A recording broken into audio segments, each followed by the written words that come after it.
অসাধারণ ভাই ও বোনের গল্প। আশা করি আপনাদের অনেক ভালো লাগবে। ভালো লাগলে অবশ্যই লাইক ও কমেন্ট করতে ভুলবেন না।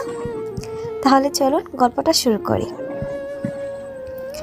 রানা বাবা মায়ের একমাত্র আদরের ছেলে, আর রাত্রি হলো তার একমাত্র আদরের ছোট বোন। সারাদিন দুষ্ট মিষ্টি ভালোবাসায় কাটে এদের দিন। একদিন রাত্রি ভাইয়াকে বলল, ও ভাইয়া, ও শোনা ভাইয়া। রানা ঘুমিয়েছিল।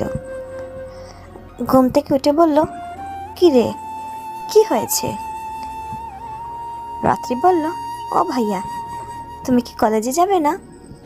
আম্মু তো বকাবকি করছেন। রানা ঘুমিয়ে ঘুরে বলল, হ্যাঁ রে, যাব। রাত্রি রাগ করে বলল, তাহলে উঠো না কেন ভাইয়া? মহিষের মতো পরে পরে ঘুমালে কি হবে? উঠো তো। রানা বলল, ওরে আমার পিচ্ছি বুড়ি, এত শাসন? রাত্রি বলল, হ্যাঁ, এত শাসন, তুমি এখন উঠো। রানা তাড়াতাড়ি উঠে গেল এবং বোনকে জড়িয়ে ধরে একটা আদর দিল। তারপর ফ্রেশ হতে গেল। রানা ফ্রেশ হয়ে নাস্তার টেবিলে বসলো। রানা তার মাকে জিজ্ঞেস করলো, মা, রাত্রে কি নাস্তা করেছে? মা বললেন, না রে, ও তো এখনো নাস্তা করেনি। ও কি তোকে ছাড়া খায়? রানা বলল, ঠিকই বলেছ, রাত্রিকে ডাকো। রাত্রি আসলো। এসে বলল, ভাইয়া তুমি কি আমাকে ডেকেছো? রানা বলল, হ্যাঁ, তুই এখনো খাসনি কেন? রাত্রি বলল, তুমি একটা গাধা, তুমি কি জানো না আমি তোমাকে ছাড়া কখনো একা খাই না? রানা বলল, বুঝেছি পাকা বুড়ি, এখন বসো, নাস্তা করবি। রাত্রি বলল, ঠিক আছে। একটু পরে রানা দেখতে পেল রাত্রি কিছুই খাচ্ছে না। জিজ্ঞেস করলো, কি রে রাত্রি, তুই তো এখনো কিছুই খাচ্ছিস না? রাত্রি বলল, কিভাবে খাবো?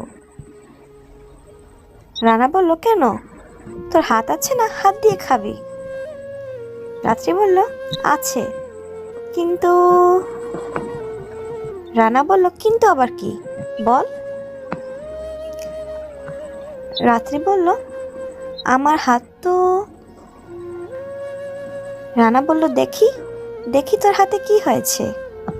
রাত্রি বলল, না না ভাইয়া, কিছু না, কিছু হয়নি। রানা হাত দেখে চিৎকার করে বলল, আল্লাহ রে, এটা কিভাবে হলো? তোর হাত এতখানি পুড়লো কিভাবে? রাত্রি বলল, দূর ভাইয়া, এইটুকু কিচ্ছু হবে না।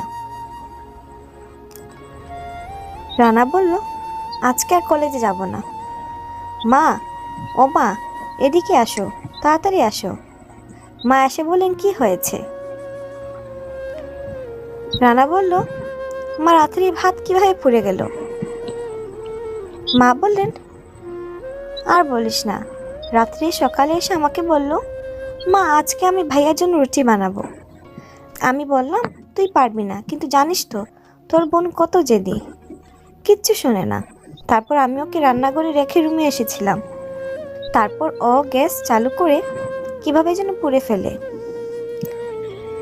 রানা তার বোনকে অনেক বকাবকি করলো, এই পাগলি, তুই রুটি বানাতে গেছিলি কেন? তোকে কে বলেছে রুটি বানাতে?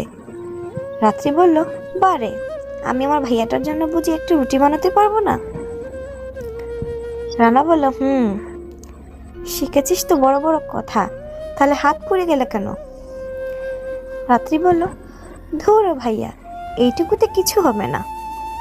রাত্রি এসব বলছিল আর রানার দু চোখ বেয়ে পানি পড়ছিল আর ভাবছিল, এত ভালোবাসে তাকে এই পিচ্চি বুড়িটা, এইটুকু বয়সে সে এত কিছু করতে চায় তার জন্য। রাত্রি জিজ্ঞেস করলো, ভাইয়া তুমি কাঁদো কেন?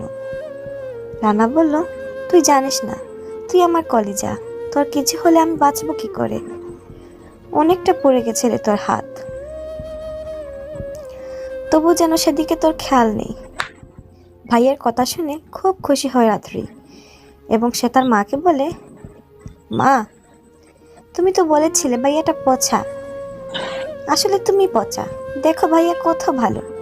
ভাইয়া বলেছে আমি তার কলিজা। রানা রাত্রিকে বলল, তুই আর কোনোদিন রুটি বানাতে যাবি না। রাত্রি বলল, আচ্ছা ভাইয়া, আমি যাব না। তুমি কাঁদবে না, আর প্লিজ ভাইয়া, আমার লক্ষ্মী ভাইয়া। রানা তার মাকে বলল, মা তুমি আমাকে আগে বলোনি কেন এই কথা? মা বললেন,